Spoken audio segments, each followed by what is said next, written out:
Yay, recording. Hello, everyone, and welcome to another episode of The Penguin and also another episode of the Coalition Reviews. I am your host, Dana Abercrombie, and I am joined once again by Mr. Danny Martinez. How are you doing, Mr. Martinez? What's up? Good. Just finished the episode, so I'm excited. Woo! So, we will be breaking down episode 4, which is Shantani, and episode 5, which is Homecoming, that just premiered 15 minutes, an hour and 15 minutes ago. So let's just kind of start off with episode 4. This was the big, this was a heavy one. This is when you make your big major plot twist and understanding of characters and everything. So, like I said previously, this is called Shitani. And this is basically Sofia Falcone, right? Yep. No, she's Veroni. No, she's Sorry. Falcone. Sophia, she's Falcone. She is. So this is big Sofia Falcone's unveiling. This is her origin story as to how she became what other people wanted her to become, which would have been the hangman, which she definitely was not. So right off the bat, what was your immediate reaction, Danny, from seeing this? Your major takeaways? Initially, when the episode started, I was kind of disappointed. It was another flashback episode, but boy, was it a great flashback episode! Like this is how you do flashbacks, and yeah, you feel like you've really watched an origin story for a villain, and it was just Mm-hmm. done so freaking well. Mm-hmm. I completely have to agree with you. This was how you do flashbacks. So many times we've seen it before and it's overdone, but this was like how you take the flashback to give us information that we need, and then how that ends up in the circumstances of which we became into. And that is, the death of the entire family by her hands.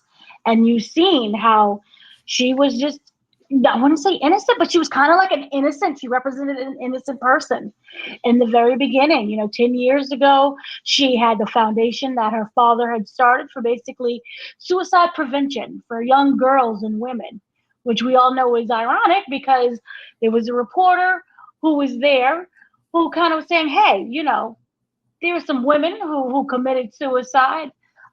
Maybe you should look into it. And you're like, oh, how can I help of this? Some random person.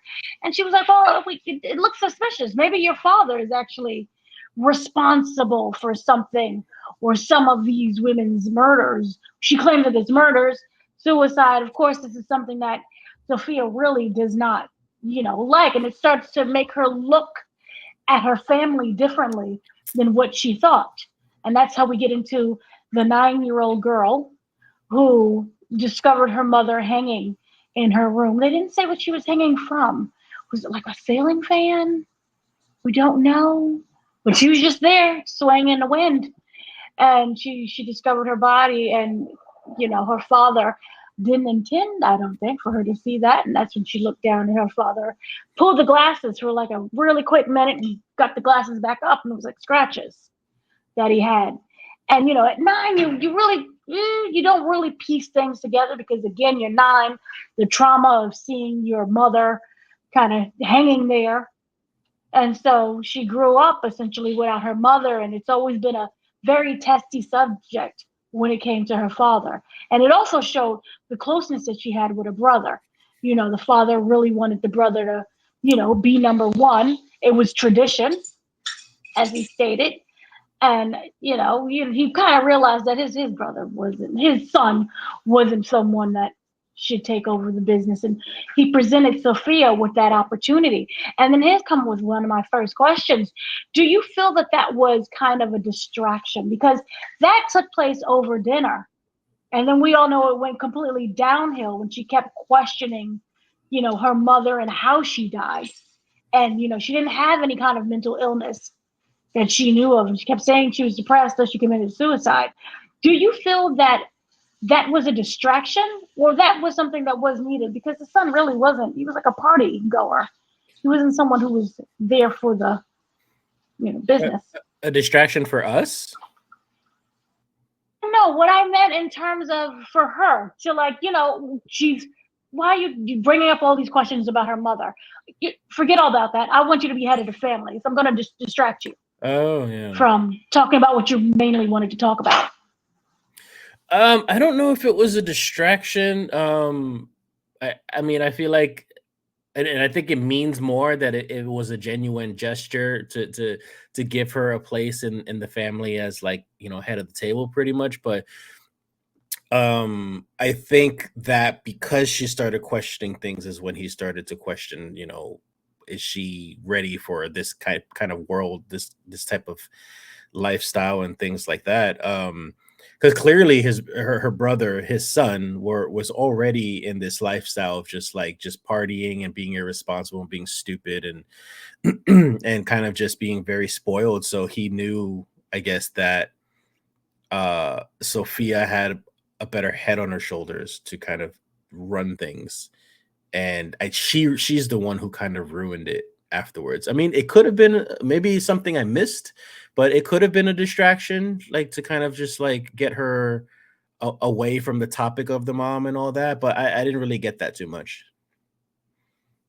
I mean, he did describe his son as being soft. Yeah. And, from their conversations that they had, he really just didn't seem to have his heart in it, which was fine.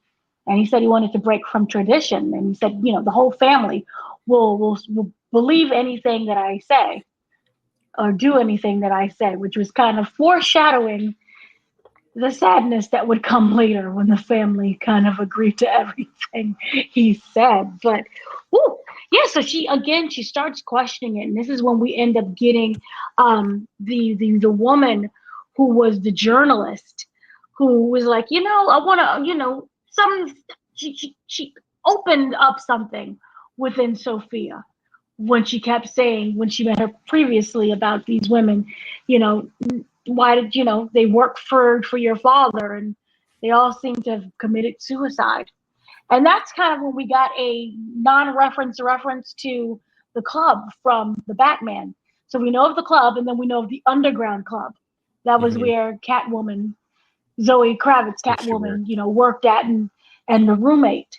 So we got mention of that without really getting a mention of that. And I really love how they tie that all in together without even having to mention anything. And Mhm. even if you've never seen the Batman, you can still follow this pretty easily, which is something that I love. This is not like a Marvel situation where it's like, remember in the very first Avengers, and now we're 36 movies into it, and they're referencing something from 20 years ago.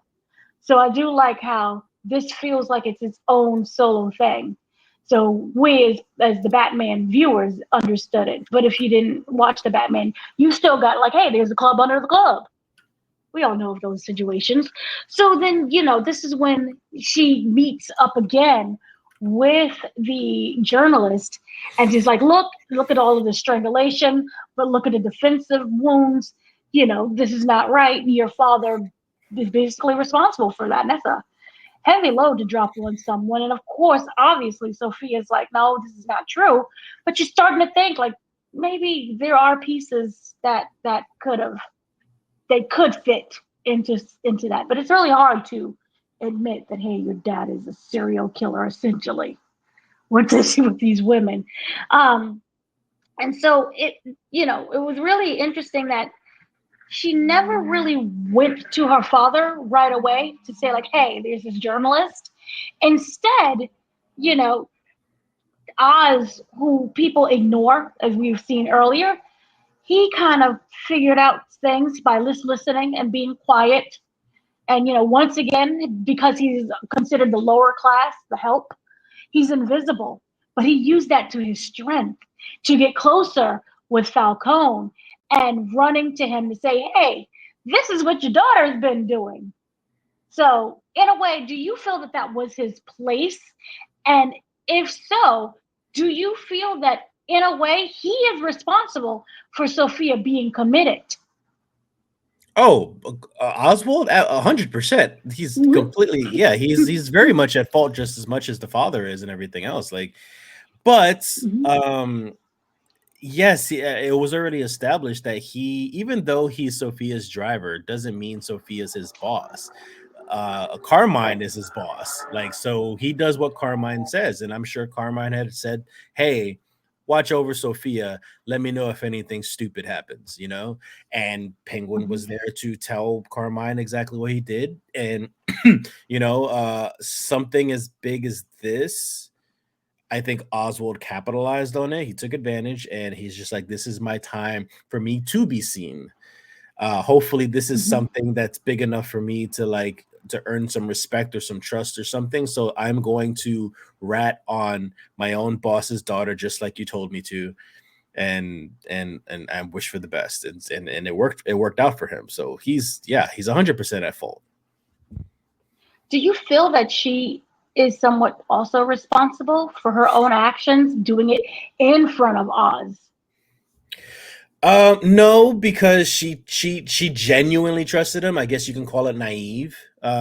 She was naive to Mhm. think that he was her friend, because they were so close together, which I still find is funny. Also, I think it's another lapse in judgment because when I can't remember why she got upset in the episode, but she had gotten upset at some point in the episode and she snapped at Oswald and said, "You're just my fucking driver. Just drive and mind your business.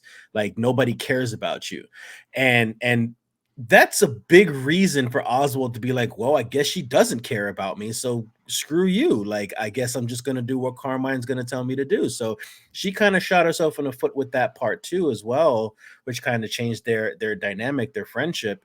And then also on top of that, Sophia, I mean, she may not know exactly what her father's really into, but I think as an adult, Mhm. she knew enough. So for the fact that she could talk to a reporter or even allow a reporter to approach her, like she should have treaded more caution, and she should have just like nipped that in the bud right away and just be like, you know who my father is. You should not even be setting foot in front of me right now, let alone talk to me. So Sophia entertained that a little bit, and she started to, those wheels were spinning on like, oh, maybe this isn't what it seems to be. Maybe my father isn't what he seems to be, and the reporter kind of got in her head. So she's made a lot of dumb decisions herself to kind of like put her in Arkham in the first place. Yeah, and I completely agree. And what was that set both of them off was Oz recognized that was the same woman who was the journalist from the party that she went to go meet at nighttime in the dark when she saw those photos. And that's when she was crying because she came to realization that, hey, my dad is the killer. And he kept trying to say, we don't talk to press. We don't, what are you doing? You don't talk to press. And she said, stop talking. I don't care what you think. No one does. And that's when you could see Oz is very sensitive to how you Mhm. talk to him. Um, but he had that look, that same kind of look that he gave the brother when called him all these kind of names in the very beginning. Um, and that's when Oz went and ratted her out to the father. And I think maybe if she didn't have that exchange to say, no one cares about what you think, that maybe could have changed both of their lives. So it's really Mhm. interesting because then he wouldn't have gotten sensitive and ran off. Yep. So yeah, and then that's when she meets with her father, and she kind of, and whew, and you talked about gaslighting. You know, Yeah. Penguin learned from the best, which is basically the dad, Carmine. And that whole thing, that whole conversation, when they finally talk, and she realized what she did, and he's kind of like, eh, that whole thing was gaslighting for her. Mhm. And he kind of realized that she's not going to let this go. This is not like, hey, maybe you did it for the betterment of the family, or it's none of my business, or, you did what you had to do. So it went to complete poop then. And then that's when, Oz tries to drive her home. And that's when they're stopped by the cops. And when she's arrested for the murders of all of the women without any kind of evidence, because that the dad paid everyone off, which is just sad. and she's thrown into Arkham, where it was very sudden. She arrives there, she's stripped, she's hosed down, she gets all the cavity searches, they go up her hoo-ha, and then they give her the clothes, and it's a big moment of shock, and that's when she essentially meets Magpie, which is not played by Tara Strong, because I was like, oh, is that Tara? Because that voice that she does sometimes, Yeah, it was I can see that. not Tara. So the moment when you realize she was supposed to be in there for 6 months, and she is basically tortured, and she meets this really crazy patient, I don't know, inmate, it was the proper word, where whew, she's not chained, and she almost dies in a way. And you kind of see, then it's a Fight Club situation where it's like they want her, it's all psychologically, the father was gaslighting her, now she's in the psychologically abusive place. And what did you think about Gotham, Arkham Asylum at that moment? They call it, what is it? Man. It's not a penitentiary, it's like a No, it's an sanctuary. asylum. Yeah, it's an asylum. It's an asylum. It still is an asylum. Yeah. I mean, speaking of gaslighting, the doctor that was taking care of her was just as much gaslighting as well. I mean, and it was very. I loved that they made it very clear that he was paid by Carmine to mess with her, but they never established it. But it was very clear that, like, because he would just stare off in a distance and just wait for her to react in some sort of way. They were basically trying to mold her into what they made her out to be, as a criminal, but she wasn't having it. She didn't want to do it. So they had that inmate who was bullying her and starting trouble, and they were just waiting for Sofia to, kill the inmate or attack the inmate or something like that. And she didn't allow it to happen. But I think it was so well done, because you can see even in the 6 months how slowly mad she was going. And it was also kind of for the comic book fans out there. There's a lot of comic books out there that focus a lot on Arkham Asylum specifically, like the building itself, and how when people are how do you say it? They're put in there. I forget what the word is, but they're put in the asylum, and they slowly go more mad than they're supposed to, because that place is so corrupt and there's so much evil and so much negativity in that place that even the most innocent of people that are put in there can be like twisted and just molded into something like just bad and psychotic. And that's kind of like what we see in there as well. Like, no matter what, you're not leaving Arkham Asylum sane. And that's what we saw pretty much, like after the 6 months. And then we find out, what was it? The court didn't want to like sign off on something, or what was it? And now she ended up being there for 10 years. Yeah. What happened was the judge, it was an order from the judge that stated that she wasn't mentally stable enough to stand trial. And so the doctor, not Theo's, but the doctor that Theo worked for, signed off as well. So it was really interesting. And also, I forgot to mention that the reason why she was in there was because there was an active, open investigation on these women being murdered, possibly by the father. So he was like, nah, look, it's my daughter, which was really interesting. I would have kind of loved to have seen kind of more of, I know we got a piece of, like, they showed us a newspaper, but it would have been interesting to see more of like the father going to them and saying, look, it's my daughter, having like this fake moment of, my daughter did it. This is so terrible. It's an embarrassment for the family, something like that. But we didn't even get that. I guess, and it made sense kind of because it was through her POV. So we didn't get what was going on the outside, such as the brother. And, he finally came to visit after 6 months, because remember, she couldn't have any visitors. She was complete isolation for 6 months. She was gaslit as well again. And they did the whole thing of, you're not yourself, you're confused, trying to make her even crazy. That goes to what you were saying as well. So yeah, that was absolutely terrifying and terrible. But her brother was the only one who came immediately when he could to see her. And I strongly believe that he kept trying to see her before. but the brother was the one that arrived.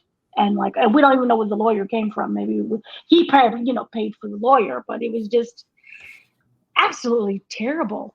And so this is also when we're introduced to Magpie in a way, because Magpie was the girl that she was talking to on the other side of the The cell, cells. Yeah. which is not a padded cell, by the way. It's very hard. And I loved how when they kept giving her the electroshock therapy, which was terrible, further twisting the mind. The cell that she was in transformed the walls. She kept peeling it until her parents' bedroom, Yeah. which is very interesting details. Like just pulling more of uncovering what her family was really up to. And I really liked how they played on that as well. But then that's when we got the inmate, come and try to, they set it up where she would kill the inmate and she refused to. But it was heartbreaking in a way. How was that scene for you? Because you saw how she was just going off at her, and she's, they gave her the fork and she's screaming, do it. And it wasn't like this threatening way. You kind of realized she was pleading, please do this, because you can imagine how the other people are being tortured as well, even by the doctors, by the system itself, until she stabbed her own self to death. So what was your feeling on that? To be honest, I thought they were gonna work on a little plot twist with Sofia, being that like maybe she was crazy and she did do these things, but we just never knew. Maybe she never knew herself. And kind of like they're just trying to bring it out of her, maybe, through all these trials in the asylum and stuff like that. But I think that was the moment right there, because she had already refused to try to fight back before a couple times in the episode. But once we got to that point where that bully, that inmate, tried to just say end me, like just like finish it off, first of all, you can clearly see that this inmate was also being like blackmailed possibly or threatened, so she just wanted it all to end. And then on top of that, I think it was probably the inmate's job to try to get Sofia to finally snap and do what she's supposed to do. So when that moment again happens that Sofia still doesn't do it, that's when I started to think to myself, oh, maybe she is legit. Maybe she is like, she's truly innocent. She's not really the hangman that they made her out to be. And if she is psychotic, when we first met her in the first episode of the show, that's all because of Arkham Asylum and the 10 years that she spent there, not because she was like that beforehand. I completely agree. Another thing that was really interesting that I wanted to bring up was the relationship between her and the other doctor, Theo Rossi's character, who's I can't remember the name right now, but Theo Rossi's character, who was the doctor, the second one that was lower than the main one who signed off on the order. I immediately thought that there was going to be Stockholm syndrome. But I, of course, thought it was going to be Sofia, but they flipped it. It ended up being the doctor. Kind of like a Harley Quinn thing. Sofia. That was. I never realized that. Yeah. I never put that together. I was like, it's reverse Stockholm syndrome. Yeah, you're right. It's Harley Quinn. Oh my gosh. So isn't that something if he actually becomes kind of that person, Harley Quinn in a way? And she's very abusive. Well, she's not abusive. It's really interesting what we would call abusive, because it's like it's payback. Yeah, I'd probably just say she's just very dismissive of him, like regardless of how much he's trying to put himself out there for her. Like Joker. There's no trust. Yeah. Oh. Like Joker. Abusive. Doesn't care about him at all or his feelings. Yeah, oh my gosh! Look at the future. Look at you. so then, see, I really do wish we get Barry Keoghan. We can have both, literal Joker and then here is the metaphorical Joker situation. But yeah, no, I absolutely was just completely involved with their weird relationship, because when he came back, and we'll get back to we'll talk about episode 5, but then it was like, oh snap, what is going on? But it was really interesting in a way that it seemed no one had control of their lives. In a way, because you clearly you had her. She's no longer can't have control of anything. Theo, he claimed that I didn't know what was going on. I didn't know that he was going to write the letter, and him, trying to sway her in a way. And then he was the first one to say, what if she's telling the truth? But in a way, he was still like kind of, I don't know. He had no control over that situation, except you can argue, 10 years later when she got out. But a lot of spineless people in this. But yeah, it was interesting. So we ended up back in the present. And that's when, she called him for help, because in the previous episode, remember, she got basically knocked out when the car came to kill the guy in order for, Vic went to go save Penguin. Not Vic went to go save Penguin. And he was like, leave Sofia. She got completely knocked out. And that's when we got the flashback from some very effective. Yeah. Now we're in the present day, and he's needy, but he helped her once again, like a goodness, that is an interesting relationship. So yeah, that's when she kind of like, rightfully so, I feel, flipped out on him. That was like, you basically didn't do anything, and you saw me suffer. And he was like, I tried. It was like for 10 years. And he was like, no, you left. Still, I felt like maybe it's a little gaslighting, or maybe do you think that should we be sympathetic towards him? I mean, I think possibly I guess you could be sympathetic. I wouldn't hold it against someone if they were, but I think it's more I don't think it's gaslighting either. I think he really is innocent in all this. I think he's just very dumb and naive, because I think he just wanted to genuinely do his job, and that was it. But he got, kind of reeled into all this Carmine stuff that was going on at that time. But I think the purpose of his character, at least how I feel, is that he is meant to be juxtaposed against Sofia. And because how, like, typically, like with a female, and especially with this, I guess with this show as well, females aren't meant to have the power. Females aren't meant to run things and be powerful. And I think kind of his character is so weak and so naive and pathetic, and he's so lovesick. And I think Sofia holds all the cards. Sofia is the one above him, the one that's powerful. So it's kind of just like she's the one with the pants, pretty much, and he is just kind of there for the ride. So I think that's kind of like what his character is meant to be. And then I know we'll talk about episode 5, and that shows more of that she's the powerful one. Right. Oh, and then I kind of forgot to mention Magpie. Even though she's only for this one episode, she actually means a lot. Her legacy carries on through Bliss, because that's where Sofia initially got the idea for the drops. It was because, remember when they was in the prison and they got her high off of the pills that she was eating and the candy. And then of course she died. Rest in peace to Magpie. That was a lovely role. She got killed. She got smashed. She murdered her. But that's when Sofia finally became what they wanted her to be, which is a killer. And she just took that metal thing and just smashed her to death.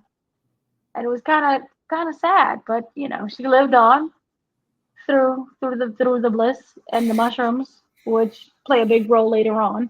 But yeah, so then kind of moving on, this is when we get to that big delicious dinner scene where basically, she has to leave. She gets out of prison, as we know, and she is essentially threatened off camera by Uncle Luca, saying you got to leave, either go to Sicily or we're gonna just kill you, because we don't want your presence here. And that's when Sofia was like, you know what, I'm gonna go to this lovely party. Well, not party, repast. I don't know what you would call it, but basically repast for the brother. That's why the entire family was gathered. Even though we didn't get a funeral scene, we should have got like a funeral scene. Did we get a funeral scene before? I can't remember, honestly. I don't think so. I don't think so. It would have been nice to get a funeral scene, but that's why the entire family basically flew in. And, she gave that big, delicious speech about none of y'all were there for me. We did have a wake. I Yep, think I think we had a wake, right? Am I we right? had a Because wake. I remember Yeah, she I was believe talking we with had a the wake. aunt, her sister, and she kind of like, yeah. Anyways, yeah, we had something. Sorry, go Yeah, on. we had something. It wasn't like funeral, but we had Right. something. But yeah, this is when we got the very delicious family dinner, and that, she stated that tomorrow I'm starting a new life. And of course, Uncle Luke could think is one thing. Okay, she's finally leaving. Let's have her speak and get this done and over with. And tomorrow we'll never have to see her again, which is true. They never have to see her again tomorrow. She started a brand new life. And yeah, so that's when, she gets the little girl out, who I guess would probably be her niece, Yeah. technically, maybe Yeah. biologically. Gets her Hmm. niece out the house, goes sleep in the greenhouse, which was nice because, usually you think of greenhouse and gases and things, but then she gasses the big main house, and everyone's dead except for Everybody Johnny. from, yeah, Johnny Viti, was it something Viti? Yeah. Johnny Vitti, yes. Yeah. So everyone's dead. The niece got the cake. That was fascinating. How did you feel about that entire sequence of killing the family, but Man, not the that girl? whole thing was good. Like she got super dressed up. Ooh, I fell in love with her that in that scene. Oh, she had this nice dress on, and she you could still like since the beginning of this damn show, she does such a good like crazy like this crazy stare that she has. Like she's not all there.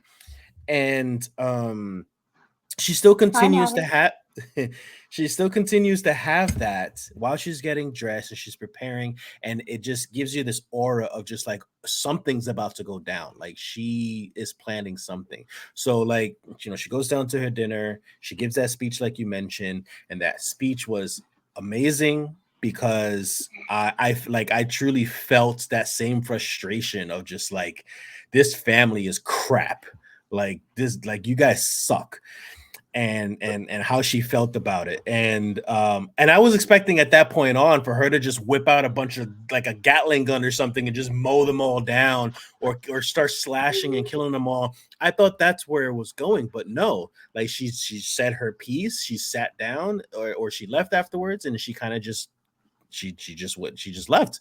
And I was just like, that's it. That was like one of the best, like most tenseful dinner scenes I've seen in a long time, and like nothing happened. But then she asked the niece, "Hey, let's go and sleep in the greenhouse for a while. I used to sleep like that with my brother, and I think you'd enjoy that." And yada yada. Your mom said I should take you out. I don't know. She said some crap to her to kind of like convince her to go out there. And then the next morning, she gets up from the morning in the greenhouse, and the melodramatic music comes on, and she starts going into the mansion slowly. And that was the moment when I was just like, oh shit, they're all already dead, aren't they? And she just wanders into the mansion, and they all freaking died of, I guess, carbon monoxide or whatever gases she Hmm. put into the vents, but she killed them all. And for some reason, Johnny Vitti was the only one that survived. And she did it on purpose because she opened up the window. She let the air vent out, so that way he was purposely left alive. So she planned this whole thing like perfectly. And we find out more of what will happen in episode 5 or what happened with him. But like that was so well done. Like that was a great development of what the Hangman is now. Like we got that origin story I with Arkham, and now we got mhm. we got her. It's established now. It's solid. She is the Hangman now. Yeah, no, I completely loved that entire thing, and then the opera music, of course, adds that extra flair. It reminded me of a gunless version of the Godfather church scene. Just Yeah. in that intensity with the music, and then like everyone's dead and in various spots. And I don't. Here's the thing: it was easy to say. God, again, I've never really been involved with carbon monoxide, but the fact that no one ran out or thought it smelled weird, because Well, don't you in a no, way that's start the thing cough? with No, carbon monoxide. No, you breathe that no, no, stuff in no. as you would Oh, air. You Okay. don't know that you're breathing it in, which is why you need detectors. That stuff pretends to practically be oxygen for your blood, and you suffocate without even knowing it. See, this is why you're smarter than me. And like, this man has seen things, by the way. I didn't. I was like, don't you get a little dizzy? No. Okay. So yeah, but still, it was a great scene, by the way, and I just loved it. I thought it was so just climactic. And it was like, it was in a way, it was like, look at this beautiful place, and the way she's opening the windows and the curtains. It's just so extra, and as you said, dramatic as well. And she, yeah, was like, how is he alive? But she made sure that he stayed alive. Everyone else was completely dead. Mhm. In a way, I thought that I had two things. I thought she was gonna blow up the house Yeah, I when thought they that when she left with the girl with the cake. I was like, oh, okay, she's gonna blow up the house now. too. She Mhm. didn't. In a way, this is. I was wondering why she kept the girl alive, and I realized because she was innocent. But I was Mhm. wondering, just in the back of my mind, because again, comic book lore, she was gonna grow up, and then I'm gonna avenge you for what you did to my mother, and then the rest of the family. So I'm like, should have killed the girl. Why is she alive? But I don't think that it would have went very well because I don't see her There being a child killer. Well, you never know, because well, yeah, the child killer thing. I don't think that will probably happen, but you never know. And this is just a brief thing I'll mention for episode 5 before we even touch on it. But like in the beginning of Mhm. episode 5, when they touch on the family dying, you could see them bringing the little girl into child protective custody into the van. Yes. The little girl gives her a look, like like the little girl turns her head into and looks at Sophia, and she gives her that look of just like, what did you do to my mom? And then they put her in the van. Hmm. So it's like she knows something. Yep. Yep. So that's when to me, I was like, should have just, she would have never known what to sleep. So she's gonna come in 10 years, maybe Yeah. 15. But she's gonna avenge her mom and maybe the whole family. Who knows? See, Kill Bill. I was like, this is Kill Bill. get out. Yeah, which we never got. But still, Yeah. when she was like, it's okay. It would have been interesting if she gave that speech. It would have been like, you come and find me in 20 years. It's Hmm. okay. Hmm. But yeah, but that was something else. Do you feel the murder was justified? Of the family? The whole family. Oh, of course. 100%. Like that woman was so damaged, and it was all because of her Mhm. family. Man, if I had the balls to do something like that, like with a criminal family like that, like for you to, it must have been so cathartic for her to just get rid of Mhm. this baggage and this negativity. And not only that, but like this crime syndicate that's just been so toxic, not just to her, but this whole city. And she feels like she can do better. So like, yeah, 100%. Like they needed to be gone a long time ago.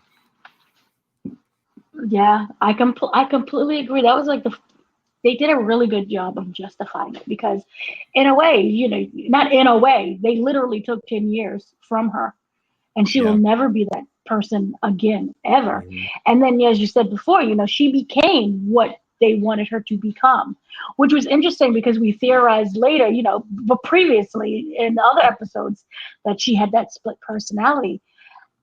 And in a way, I'm starting to think that they cohabitate, or maybe that personality is just you know overtaken, and it's not really like a struggle anymore. She has to let that hangman out because Mhm. one, it's what they want her to become, and two, it is in a way how she gets ahead. Mhm. And then so when we get into episode 5, it's really interesting because it's like, are any of these people really villains in a way? Because it's very justified how they're being treated like poop. So you can't be upset that when they decide to fight back now, because essentially that's all Sophia did was she fought back. And remember, she said in the prison, "I'm not giving up." After she was denied on trial, she said, "I'm still not giving up." You And say that, I'm sorry, you say that, but it reminds me of an old episode of Batman the animated series. It's actually my favorite episode of the whole series, and Oh, it's when they kidnap Batman and a couple other people, and they bring him to Arkham. Like all the villains, they teamed up. They got Batman and they got him a lawyer and everything, and they bring him to Arkham, and they took over Arkham, and they are holding trial for Batman, and they're actually, I guess, in a sense, suing Batman. Uh, Not literally, oh, but but they're suing him, and they basically they're putting him on trial because they're blaming him for them being villains, for them being turned into villains. So the whole episode is like piece by piece, they're each villain is kind of talking about their origin story in a sense and blaming Batman for them being a villain in the first place.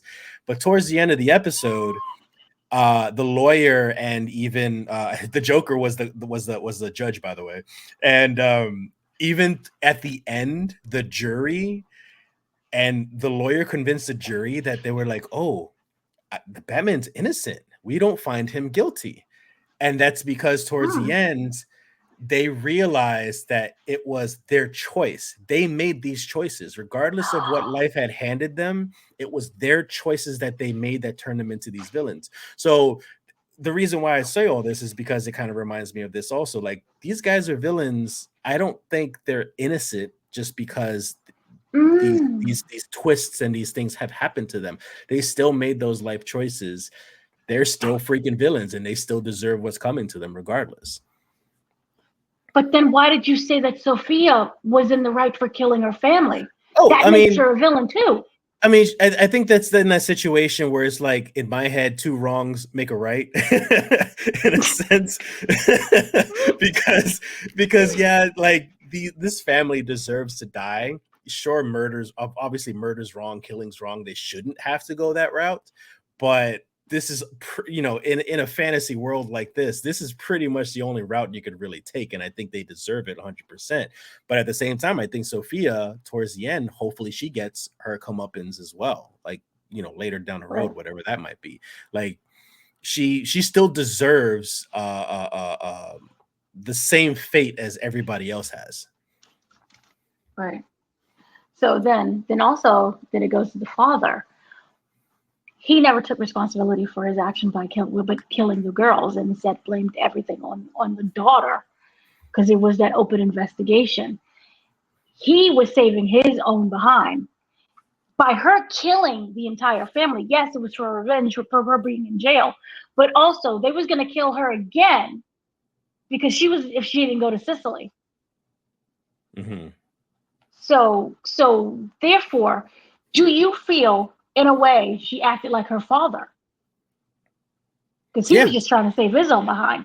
yeah. She gets a lot of this attitude and this, like, I'm the boss, I'm the one in charge type of thing, very much from her father. I mean, she had that suspicion when she was a child about what her father does, but she grew up as an adult, still Mm-hmm. observing many things that her father had done throughout the years of her growing up. So I'm sure she caught on a lot of things that habits that he had as well. Mm, it's really interesting. And it's really interesting also because Penguin, as we know, killed the brother because he wanted to be number one. And then we've seen with Sophia and how she is now number one.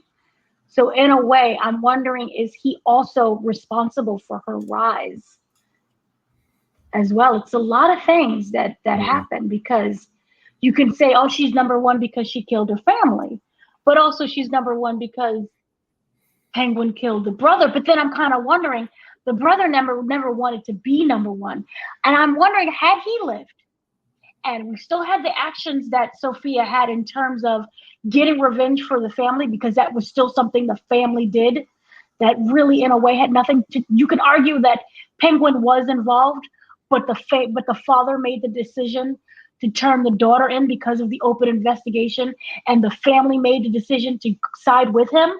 So then I'm just kind of wondering, was everything destined to happen, or was somebody actually responsible? Because in a way, Sophia still became kind of number one, and the brother would have never became number one because he didn't seem like he wanted that to begin with. Yeah. Even when he was being groomed by the father, he was busy partying, and he was like, he's soft and lazy. It's interesting. I wonder. So then we and then also on top of that, we have to just backtrack really quickly because Theo Rossi plays a huge role when it comes to the opening, essentially, of episode 5. He says that basically, I want to feel what you have. I want to feel power as well. And again, it goes with a lot of people who are the underlings, because you could argue he was just the assistant to the doctor, wanting that power that they never got. And in a way, I'm just kind of wondering, are you in that position because you never grabbed that opportunity? Or was that opportunity just something that you could never get in general, period? And then it's like, when do you blame yourself, or when do you blame the system, in a way? Because if you notice, nobody really takes, responsibility for what's Yeah. going on, except for maybe Sofia, because she kind of opens with, unless you're a man, you're not going to get very far. Because remember, even that, she told that to Penguin, hey, you're doing much better than me because you're a man, essentially. I wonder. Well, we'll see. So, episode 5 then. We will move on to Homecoming, which is what that was called. It would have been interesting if episode 4 was called Homecoming, but I like how it was basically like a celebration of returning to home, and they had a lovely celebratory dinner. But Homecoming, which, I love how you're not waiting like, yo, it's the next week in terms of time. This is like immediately after.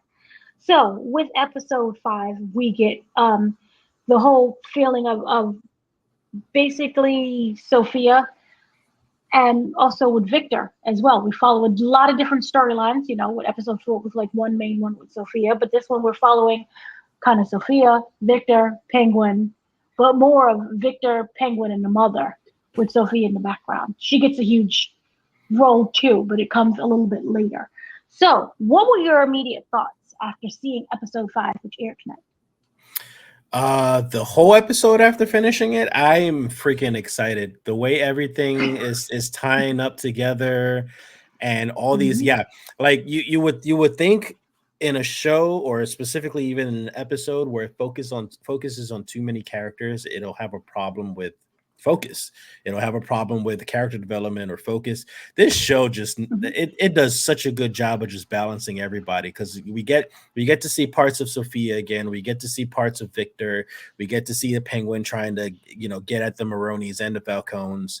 Well, I guess the Falcons are already gone at that point, but the Maronis as well. And then you get a little bit of the Maronis as well, because the Maronis are interacting with the Penguin still, and the stuff that goes on with that kind of thing. So it's just like there's so much jumping around, but it still does it so well. And the way it ends up getting all tied up together towards the end, it just makes me excited of like how the show's going to end and how the future's going to happen, because this has developed so much lore for Gotham that like I want to know more, like, for the future. I want like freaking 5 more seasons, or at the very least, like, if you're gonna develop more characters, do like I mentioned in our last episode for the first 3 episodes, do a Scarecrow show. Do a Scarecrow like villain origin story, or do like Victor Zsasz, or do like Harvey Dent, or just something like that. Like, more. If you could do it just like you did with the Penguin and tying all this stuff together, man, I'd be so happy. Yeah, this is shaping up to be beautiful. I absolutely love it, and I love this episode. So this episode was kind of like, the underlings becoming kings, and we open with a very lovely monologue from Colin Farrell as Oz, basically explaining how there was this guy named Rex, and he had a gold Cadillac, and he would drive around in the neighborhood and would take the kids in there and make them feel like kings. And he was saying, like, basically saying, in that moment, nothing else mattered. You had a lip, it didn't matter. I was disfigured and disabled. It just didn't matter. I felt like I owned the city when he drives that car, and he's essentially chasing that same feeling when he was a kid, and really wanting to come into power, to just feel what is it like to one have power. And you can argue in a way give other people power, which you do see. There's a lot of empowering in this episode. So so this is when we get to the whole situation where with Victor and him working together to basically secure what they lost. And what they lost were essentially the mushrooms that would be turned into bliss. And how it's really interesting how they decide to the bliss is taken by the Maronis, so they end up taking the Maroni's son Taj as a result. And they was like, let's do a trade. I want my mushrooms back, and you'll get your son back. And I love how the mother, she really stepped in. It wasn't like a woman playing in the background. Honey, what's going on? I don't understand. That clueless woman. She was like, it didn't even feel like a number two in charge. It felt like also a number one. Her and Sal working hand in hand together. And, she was willing to get her son back by any means. So I love, again, like kind of the portrayal of her character within that. And so when we have the taking of the son, do you feel that was a smart decision? Because I was waiting for everyone to come gunning for him, which they do, but much differently. I guess. I mean, I think Penguin can sometimes be a bit impulsive with he says their plans, but sometimes he kind of just rolls with it and kind of like he's thinking of the stuff as it goes on. So I think like emotionally he was just like, all right, you're gonna mess with me, I'm gonna mess with you somehow. Let me kidnap the son, and he kind of just does it. But afterwards he starts to develop a plan, which we know will fall through, towards the end of the episode. But I don't know how smart it was. Like you're messing with a whole entire another crime family, and you take their son, and then you go to the prison surrounded by his people, and then you threaten and yell at them. Like, but at the same time, I get it. Like, they can't touch Penguin because he has his son right now, so he's kind of like protected. But I don't know. I would be scared. I would be pissing my pants like if I made those type of decisions and then go and talk to them face to face like that. But I mean, Penguin's a whole different person, I guess, like a whole different beast compared to us. So I don't know. But what was even bolder was the security. I mean, he paid the security guard. He was like, we didn't know he was coming, but we knew something. He was like, red shirt guy, 11 o'clock. And I'm like, are we meaning like distance wise, or is this a time? So that's just extra bold how he's just being, which is absolutely hilarious. But I did love the part when they did to go get the son. So how they basically shot up the tattoo parlor. Oh yeah. Without showing it, but it felt so good. It looked so good. It was like a really blurry in the background. I just kind of wish we got a little bit more, but we didn't. But that was absolutely lovely part that I loved there. So what was also interesting is, the chief of police had to explain how the chief of police is corrupt. Everyone is corrupt. And it's just, interesting. So we get Johnny Vitti. Johnny Vitti is back. He is now tied up. He's freezing to death after being, dumped with cold water on. And he's basically saying, she's saying, I can just kill you right here, or you can kind of come and work for me. And it's not even like you can come and work for me. He starts pleading his case, essentially saying, you need me. And he's right in a way. He does have the connections that the family once had. And he's like, I could be your number two. And clearly that doesn't go very well, but he does, in a way, make those connections. And it's like the arrogance of it all. It's like, oh. But yeah, it was interesting. She ends up getting the untraceable cash, which plays a big hand in later. And it's I loved how it was interesting with that part. And then There are still several members of the was the Falcons? I get them mixed up sometimes. But the Falcons. family is the Falcons. There are still several members of the Falcons that are missing, which could come into play later on in the season Mhm. and future episodes. They cannot find where we know where Johnny is, but there are still other members out there. So it's interesting that they said that, and I think that that was for a reason. So I am definitely.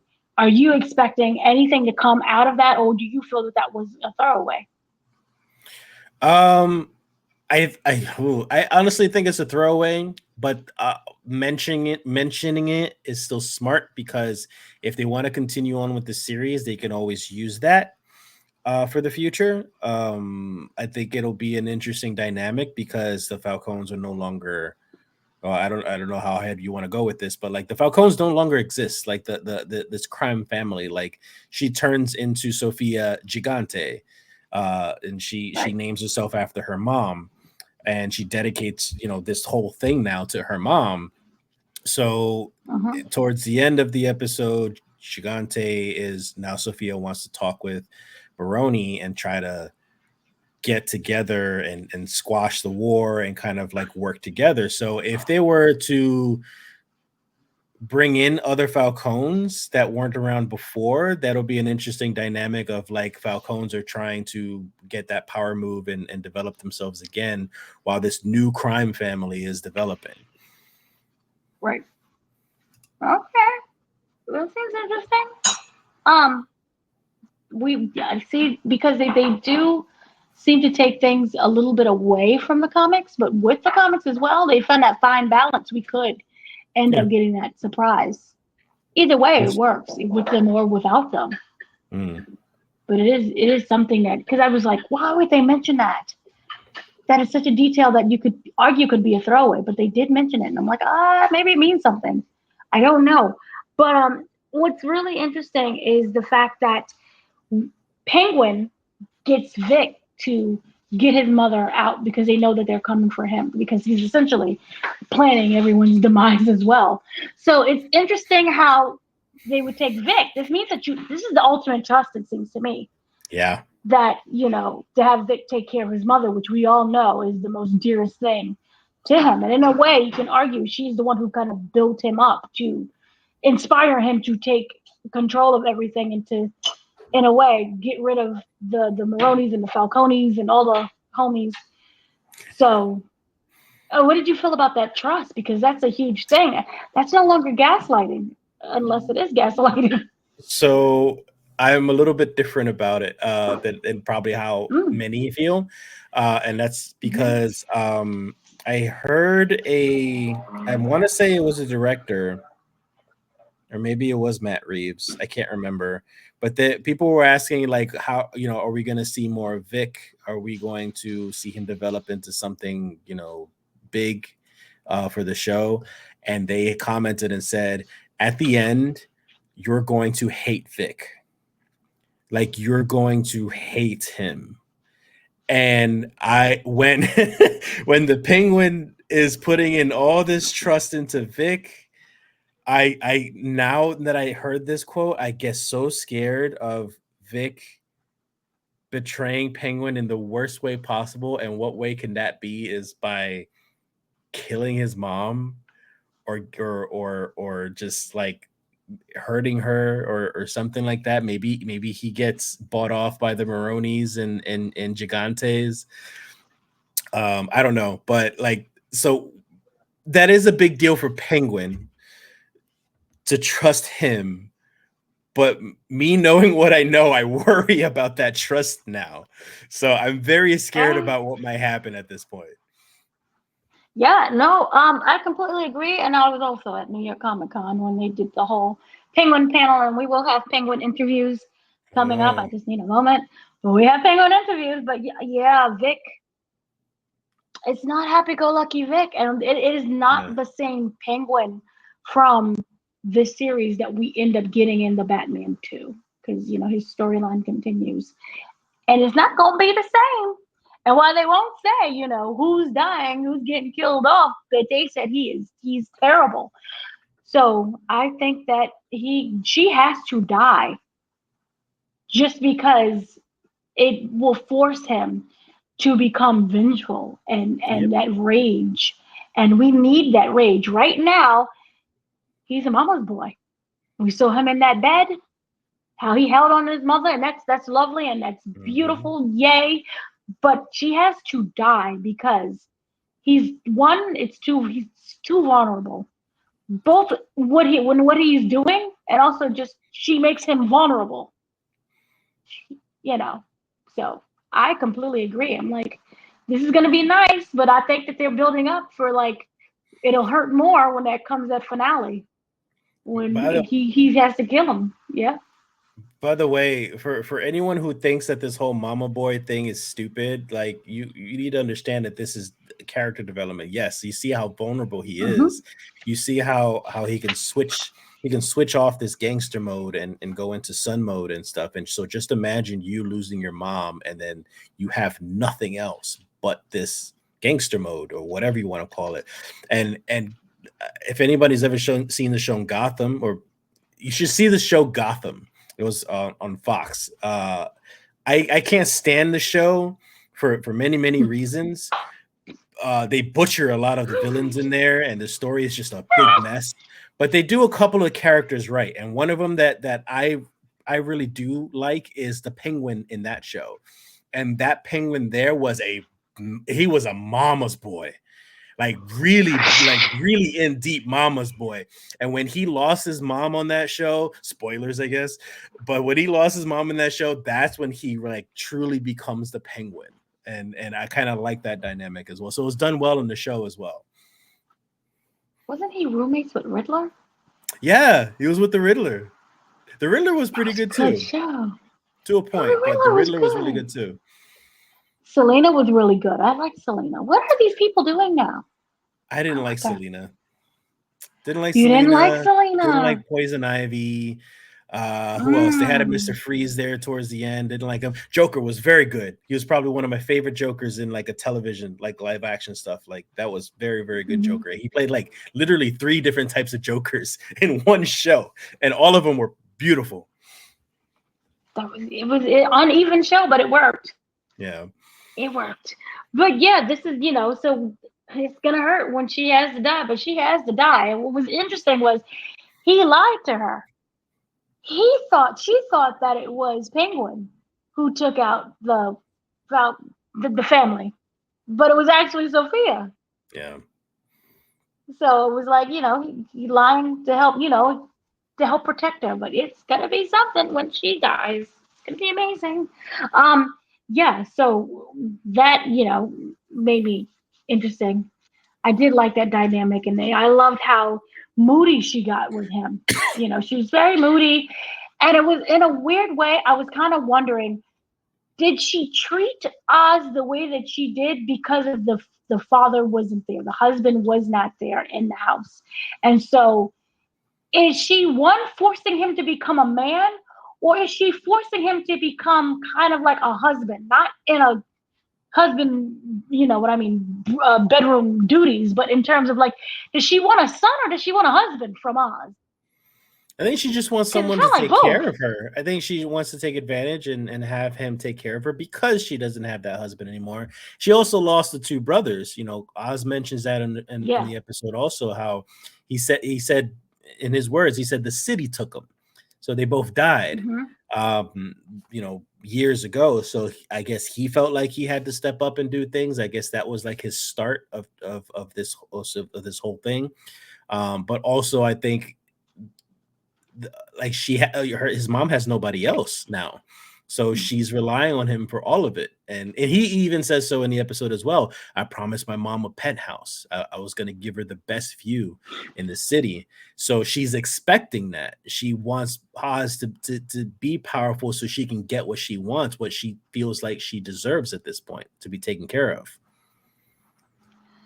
So is it selfish Oh yeah. that you can argue she's forcing him to kind of do all of this Hmm. without his mother? I'm kind of wondering who the man Oz would become without her. would he, because he explained how they all grew up and they was doing crime, with their brother. They was running the city, but not like run, but you know what I mean, like petty stuff. So I'm wondering, would it still be that petty stuff, or would he just be, again? But then you could argue he was always a nobody, Mm-hmm. or would he have tried to achieve something different if it wasn't for the mother? I just don't know. It was interesting how it was all framed. It really feels like he was destined to become this person, because you did have the whole, the city took them, and I was like CPS, and then I realized no, he's like he led the life of crime, and they kind of, maybe it felt like they died being criminals, Yeah. because that's the only opportunity that they had, was to become a criminal, and it's either jail or death, and they died that way to me. Because I was like, if they're in a group home, couldn't you just get them? But then I realized that was really the lifestyle that they had. So then this is when we come with the really big, beautiful trade of Oz trading Taj for the mushrooms. And this is when he comes like extra prepared, and it goes to what you were saying. Oh, he's just randomly thinking of things, but he comes through. He was kind of randomly thinking of something, but then he had a backup plan for just in case. And this Mm-hmm. is when everyone just goes down in a fire. They basically they filled up the place. They was shooting at Penguin. It was gonna whole thing was to shoot him down, but he instead, the guy was already doused in gasoline, and all he did was light that match. I think he should have known from the And get go that he was that. Like, obviously, what was her name? Nadia Maroney. yes, hmm He should have already known that Nadia wasn't going to play it straight either. So he should have had backup as well. But he still had the gasoline though. But a man doused the he had gasoline Bruno. versus like five guys. Yeah, and he didn't even have a gun though. He didn't even have a weapon on him. So like he trusted Nadia to just go with it, which I don't know, whatever. But it still worked out in his favor. So he ended up burning him up along with the mom because they were like hugging together and stuff. And then they shot up the rest of the guys up on the balcony or whatever it was. So it worked in their favor. But Penguin still kind of just like slipped up there. Like, come on, you just got lucky there. Wait, to me, it kind of, did she die because she was hugging him, or did she die because she was trying to protect him and then wouldn't let go, and therefore she died in the flames as well? Because it felt like if he was going to die, I'm going to die too. Yeah, either way, she died a mom. She died of mom. I wonder if Oz's mom By the would do the way, same. I love her, the Mm-hmm. actress. Yes. She's done a million things, and it's always so sad that everything that she does, it's always very short lived. She always has these Mm-hmm. small roles, and I wish she did more because she's such a great actress, and she's actually one of my favorite voice actors for one of my favorite video games. So I was like, oh, I'm so upset that they killed her off now in this show too. She never lives long. It's just so Yeah. sad. But she's a fantastic actress, and I love her. And rest in peace to her. And then this is when we get the therapist. Basically, as you said, we get Harley Quinn and Joker with the whole, and in a way, I don't like the development of this character Hmm. at all, because this was the whole thing where he's like, it's not the control I miss. You did what you had to do.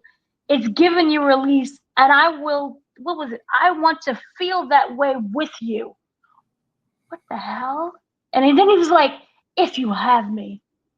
And it was like, to me, it felt sudden, which, yes, you can make the argument, as you stated before. Joker, I was just so confused, because it wasn't even like, I'm seeing you being verbally abused at your job and they treat you as a nobody. I'm just confused as to where this came from. Did it feel fleshed out to you? No, it did. It did feel forced. It didn't feel like they developed him enough to like where is this coming from? Like all of a sudden, like this is what he wants. Like before, when he was in Arkham, it felt like he was more just guilty about it, and he felt like crap for not wanting to do more. and now all of a sudden he wants in on all of it. Like where did that come from? But I think it's mostly because like he's infatuated with her and he wants what she has, and she is the way to get it because she's the one with the power. Like I mentioned, with the power dynamic now being swapped between like female and the male. But I think this is his way of getting that. But it's just the infatuation thing. It just wasn't very developed, so it kind of like it was jarring to see that scene. It was very jarring. I didn't like that at all. And, was there like, I just got no inkling at all that he was even infatuated with her. Yeah. There wasn't any kind of relationship aside from like, that's the therapist. And, in the beginning, he was able to calm her down when she had a PTSD breakdown in the very first episode. I'm like, Yeah. oh, okay, cool. She has a therapist on speed dial. It felt sappy. If you'll have me. I'm like, yeah. But anyway, this is when we get to the big scene where she basically does everything her father doesn't. She is not taking her name, as you stated. She's taking her mom's name, and she brings, to the guys who worked for her father, that was organized by Johnny, because he's like, please don't kill me. Yeah. That was organized by Johnny. She ends up bringing them like bags of money, like, this is the money that you've made my family. This is technically yours. And she admits to everything that she did in terms of, I killed the family. And that open honesty is the opposite of the father. Yes. Well, so there's one important part, like even before that meeting happens and she drops the money. And I think that was the part that was like the I don't even know how words to put it, but like the symbol or the final like nail in the coffin of the Falcone family. And that was when Vidi was sitting there and sitting there all proper, like like the made man that he is, and like, yeah, you can look at his face, you can see how confident he is now. He's like, yeah, I convinced Sofia to let me live, now I'm her number 2, yada yada and whatever. And now she starts to begin this speech, and she's like, the Falcones are done, like we're done with this. This is now Gigante. This is my mother's thing. My father was nothing. I don't ever want to hear the Falcone name again. And then Vidi is like, what are you doing? What are you talking about? And she just popped right in the head. And I think that was the moment where she's just like, now the Falcones are done. Now you have nobody here but us. And then she kind of brings out the money and she's just like, this is a new family now officially. And I want you to understand that this was the money that the Falcones took from you guys. You worked hard for this money, but they got to keep it. So now it's yours. And I think that Vidi, I think she did that on purpose. I think she let Vidi live for that moment so she can show them this was the end of the Falcones here. I view that differently. I interpret it as, oh, he's trying to tell her what to do.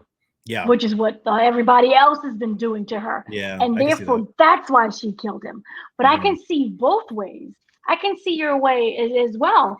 Yeah, because she essentially did say, and when she admitted it, she was like, I'm glad they're dead. And he's freaking out. Like, what are you doing? He knows what she did, but you don't tell everybody your business. And then that's when it was like, to me, it was like, well, how dare you tell me what to do? I'm now the leader in charge, and you're already questioning my authority.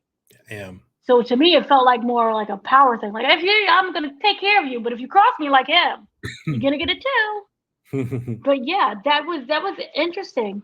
And she gave this really great speech that was basically said, none of you are made except from, that's when Johnny was alive. But then that goes with what you're except saying. For him.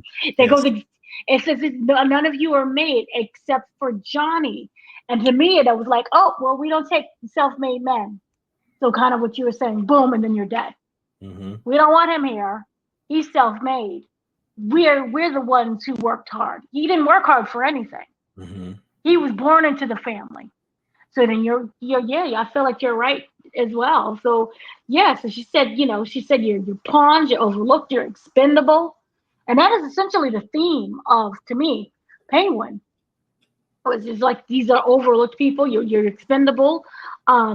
She explained how great her mother was, how she was better than any Falcone, and then that's when we get the Gianti. Did I pronounce that right? Gigante. Gigante. Yeah. So like this is now where the Gigante, and then she said she wants to end the war, so it's Yeah. no war, which is the complete opposite of what her family has been doing for all these years. They get off on the war. They want to be the only one, the only big players, and for her, it's the complete opposite. She wants to share it all with everyone. So I did like how she flipped that. And then we also get Crown Heights, Yes. which I was like, yeah, that looks exactly like it does now. Which it's been ravaged by the floods, and then of course you got the looting and the robbery and the crime, and everything's a hot mess. Which is interesting. Again, it goes back to how everything plays into Batman, how there are consequences for that thing, for that one scene in Batman when we saw the flood, because that was the same area where Vic lived, and we all saw how the buildings were knocked down because of the flood, and how they never rebuild. What a terrible. Well, I guess you can't rebuild, right? I mean, it was what, a couple of days after the From flood, so for where the show we starts. can't argue. Yeah, we can't argue. They take place concurrently.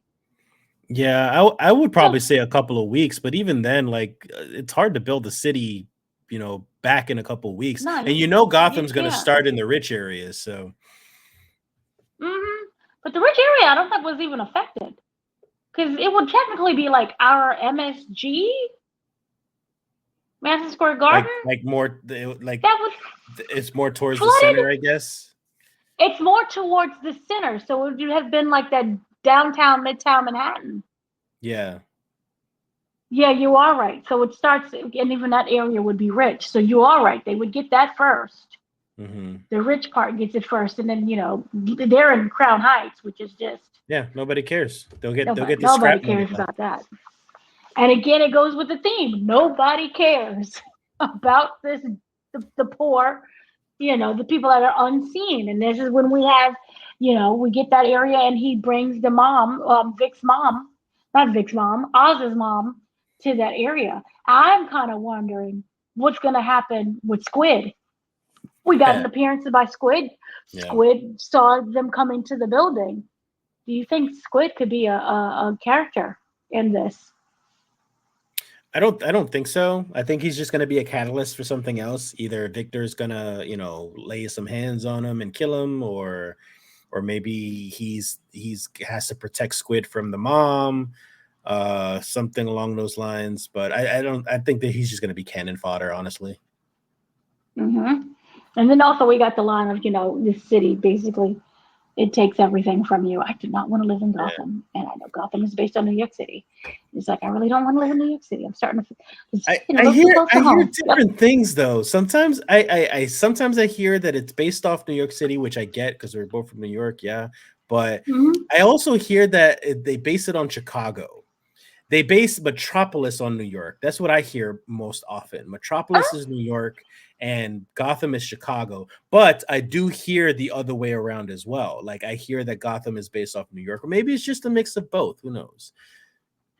Because if you I lived in Chicago for a little, or I lived in Illinois for a little bit, not necessarily Chicago, but I've been in Chicago before. The architecture in Chicago, you would think you'd be in Gotham. Like the architecture in Chicago is very Gothic. Oh, okay. I never pictured that. I always thought they were both sides of New York City. You get, for the rich, you get the metropolis, and then for everyone else, here's Gotham. Which I guess you can argue with any city, really. Yeah. That's how it is. Well, which is still funny though, because there's Gotham and there's Metropolis, but in the comics, New York and Chicago still exist in there. Oh, it's freaking weird. You can even argue it's Baltimore. It's the Wire, essentially. So you can argue that as well. So yeah, then we get to kind of the big finale of when we get the tunnels. The mushrooms have been completely destroyed, except for 2 buckets. All they have is the 2 little tiny buckets. But they're gonna make their way and grow anyway. And this is when Oz put again 2 steps ahead, put on that thinking cap, and remember that whole speech when he had when he was talking about being the kid and running the city. We get the tunnels that nobody pays attention to, Yeah. that the city has abandoned. It just costs too much money, so people just forget about it.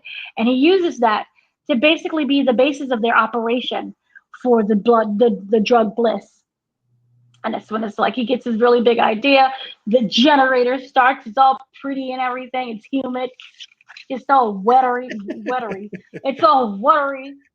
And he sees beauty within a throwaway, considered trash. And Yeah. that's how he's going to start his empire. So yeah, um, overall, I think it was good. And then There we was had the trailer. Yeah. Oh, sorry. There was one part you missed out on. Oh, Maroney escaping from prison. Um, that was the big so thing. Yes, yeah, so there's he a saw part. Yeah, so there's a part where Penguin tries to pay off a guard, and or maybe he just posed as a guard, and he tries to assassinate Maroney in the prison and fails. So Maroney that's got what to that 11 escape. o'clock. Yeah, that's right. So he escapes from there, and Maroney, threatens the Penguin, and that is what set off the Penguin from bringing his mom to hide out Right. with Vic in the first place. So that's pretty much the gist of it. But towards the end of the episode as well, this is when Sofia, now established as Gigante, she approaches Maroney and says, I want this war to end. We need to come together because I was screwed 10 years ago by my driver. And now it seems like your problem is the same thing with this man. So now you got a brand new crime family coming together to stop the Penguin. What I also liked was Sophia's so good with speeches. She did very well with convincing Maroney, because she very much felt that Maroney was very family oriented, that he would do Mm-hmm. anything for his family, versus Falcone, which would bury you the next day if it meant that it benefited them. So Clearly. she even asked, like, if my own brother did something, would you have? I mean, if sorry, she asked if my driver did that to me, if I was in your family, what would have happened differently? And Maroney was like, I would have ripped that guy's like tongue out and like bury him the next day. Like, so Maroney Mm-hmm. is very family oriented. So I think it works very well with Sophia's mentality. So that family dynamic is going to be really nice. And now the Penguins got to worry about a new crime family. That's true. There's the super friends of crime. So it works out. Oh, so he has one Maroney, Sophia, one Falcone, and then we have to keep an eye out for Vic. Oh, poor Penguin. And Vic. Oh, Oh, that subway scene though, that underground scene. I don't know why, but I started cracking up just now because I just got a flashback. It felt like the scene where in Ninja Turtles 2, I think it was the movie Ninja mm-hmm. Turtles 2, when they find the subway station and they make it their home. That was just what I was thinking about. A lot of tunnels. Yeah. Comics love their tunnels. But yeah, that was a huge. So basically we got the trailer for next episode, which is a lot of gunfighting, but it's Mhm. essentially saying I'm taking back Gotham. Everyone's taking back Gotham. So it's just a fight for who's gonna actually take it back. It reminds me of like Power, but it's very interesting. Also reminds me of The Wire. So it's very interesting how all of this ends up being, and also The Godfather. So we'll see what ends up happening. So any kind of final thoughts on this episode or even the fourth episode? No thoughts on this episode specifically. They're just doing a great freaking job with this show in general. Like, I love where Mm-hmm. it's going, and I hope there's more. I do. I kind of agree with that. If we're getting everyone's origin story, I think we're all kind of caught up on everyone's origin story, unless you want an origin for Eve. I think we got everyone's backstory. So Who? maybe now we'll end up being Eve was the girl that was the prostitute. That, Oh, okay. remember? She was like, I can't come with you. Yeah. No. Yeah. And he, was upset and trashed the apartment. So yeah, Yeah. we got everyone's backstory. So maybe we might be living more in the present now. And Mhm. when I did speak to the cast, they said that this is an origin story of Gotham, and it is an origin story of everyone. It's not. It says the Penguin. We're getting a lot more of that. And in terms of like spinoffs, of course we already know there's more coming, and they're gonna Mhm. focus on other characters. They would not answer whether or not we're getting a season 2. It was like, wait, what's happening? What happened? The weather's really nice outside. How do you feel? So they would not answer that. So we just have to wait and see. And I don't want to be like too greedy when it ends up becoming Gotham. And it's like, when will this end? Please Like end just it. focus more on Gotham than the actual movies, you mean?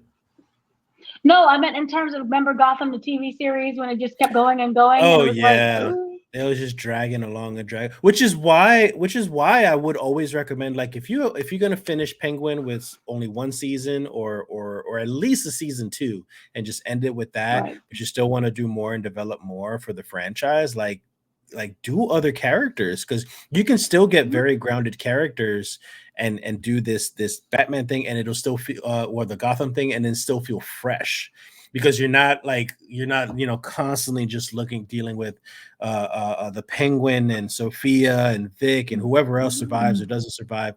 Like, yes, after a while there is fatigue, but if you're introducing brand new characters for an entirely brand new story, but in the same setting, I think that works well.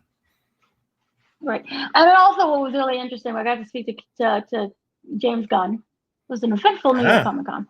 Um, so, he's the CEO of DC. So he kind of explained that the plan is for, you know, everyone to have a different aesthetic. It's just not, kind of in his words, it's not the Marvel universe where you have to watch everything, in order to understand things. And everything will have its own tone, its own look, its own aesthetic. So we can get, say, I don't know, a Dr. Freeze show, and it looks entirely different than, say, the Penguin. It's like, oh, look, Oh yeah. Gotham is happy and sunny and bright, and there's flowers and gardens and trees. Let's go to Central Park. You know what I mean? So it'll be interesting to see different versions of Gotham and how they relate to some people, when instead of you were getting like, this city just destroys everything. It's like, I flourish in the city and I'm happy. Let's raise children. So it'll be really I interesting. I agree with you 100%. I think I would love for them to continue on with this type of Batman world, but because they've already said Mm-hmm. before, like for example, the Joker movies with Joaquin Phoenix, like when they were released, they were saying, "Oh yes, it's DCEU. It's technically is DCEU. It's just Elseworlds, and Elseworlds is like a multiverse pretty much, but it's their To own be fair, term he for had it." nothing to do with that. That was Oh yeah, I greenlit know, I know. I before, was I was because I a was lot of throwing in people are the coming for him. Yeah, I know. But I was just throwing that as an example of just like, the fact that we have Batfleck, but we also have Battinson. Like, so, like they're very different aesthetics, but it's just multiversal, but they're still all DCEU. And I would still love to keep this aesthetic, this style, but also because we've already seen like screenshots and promos for the new Superman movie, and I'm so excited for the Superman movie because it's very different. Is he's back to that Boy Scout type of like very colorful, bright, happy Superman that we all know and love. And Mhm. I would love for them, if they choose another Batman for this world specifically, it would be a fantastical Batman. It would be like fantasy is what I mean. Like Jesus Christ, the animated series Batman. Like we had like this Right. monstrous looking Clayface, or like this gross looking like Killer Croc, or like this scary looking Mister Freeze. Like it doesn't have to be always grounded. So I would love just a fantasy type of Batman to kind of complement the Superman that they're creating right now too. But you could still have Robert Pattinson in this world as well, which I would love also. So like this whole mixing dynamics, I would love to see more. And just kind of like throwing this out there because I'm just remembering it when you was talking about the different styles and animation, and you Mhm. kept mentioning the Batman, the animated series. Uh-huh. We are. It was not confirmed in terms of like, here's the plan, but it was asked near Comic Con by the president of Warner Brothers Animation. There are plans in the works for a Batman Beyond movie. Oh my God, I would love that. I have it Oh, on video. I have it on video, which I will post tomorrow. I have it on video with him stating that. So you could be like, oh, you're lying. I have it on video. that's Now, this is the president of Warner Brothers Animation. This is mm-hmm, not James Gunn. So, mm-hmm. animation, he did say that there are plans in the works to bring a lot of things, and it will be a lot of announcements. He was asked this point blank, and that was his response. And I will post the video because you can be like, you a lying hoe. And I'm like, no, look at the man. I He still said take it. it. I'll still take it, even if it's an animated, because Batman Beyond, that world and that character is still great. I used to watch the series. I've watched the Mhm. Batman Return of the Joker. It was an amazing movie. For them to come out with another animated movie would be great, because all that says is that if that movie does well, then that can lead to a live action. Bring in some more buzz for Mhm. Batman Beyond again, and that might possibly lead to it. So as long as people are giving in that hype, yeah. And going back to what James Gunn said it, so don't be like you were lying. And I have video of this as well. There are plans for animated movies, such as, for example, we do know of Creature Commandos, Rich which they Commandos. screened and they showed us at New York Comic Con. I have Yeah. footage of stuff. That the plans is to make it live action. They discussed that. Creature Commandos? So, yeah, that's live Yeah. action. Nice. Yeah, like there's a whole thing, and they talked about casting and everything. There was a whole bunch of things. That video Okay. is actually posted now. The Mm. video is posted that breaks down. James Gunn did an update on everything that's coming. Not everything, but that first phase of things that is coming to the Warner Brothers Mhm. Discovery. So Superman, Supergirl, Creature Commandos, Green Lantern series The with show, Aaron yeah. Pierre. He talked about that. He talked about other things as well. The video is already posted. I will link it to this video if you are watching this video. So yay! So his words. He's like, you're lying. Nope.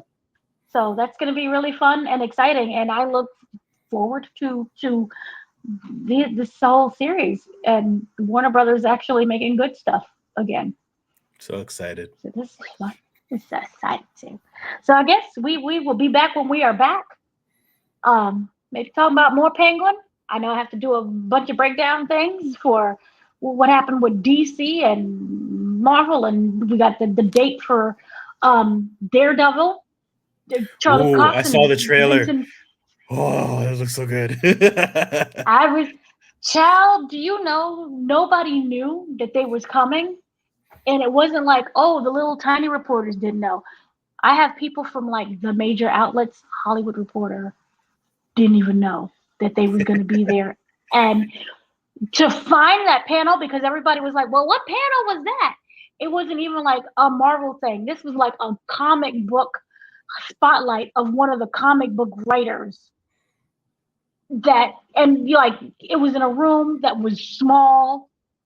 It wasn't like the huge big for people who have been there in main stage. It wasn't for main stage. This was like a tiny room in the back of Jacob Javits in the hallway of Mm. somebody's closet when they had it. So everybody was upset.